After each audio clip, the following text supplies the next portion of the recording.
I'll admit, I like candy. Sometimes when I get candy, I just have to eat all of it right away, and I never save any for later. Maybe you can relate to that. Did you know there's a story that Jesus told that's similar?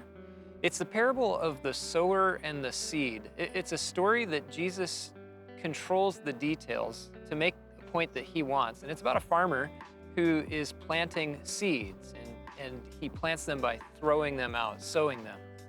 And if you've heard this parable before, you can read it in its entirety in Mark chapter 4, or maybe you want to read it for the first time.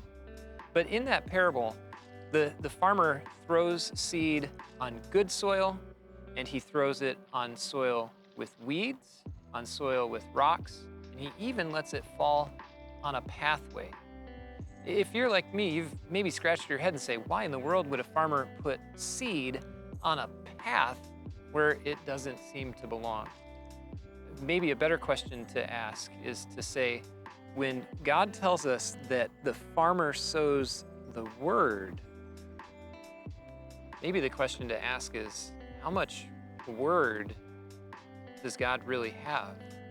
How deep are his resources when it comes to the words and promises that he gives to people who need them, people like you and me?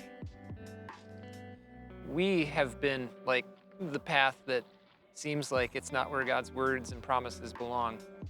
But God's so rich and generous that he threw it there anyway. He's thrown it into your heart, and he's thrown it into mine. So rich and so generous because that's just the way he is.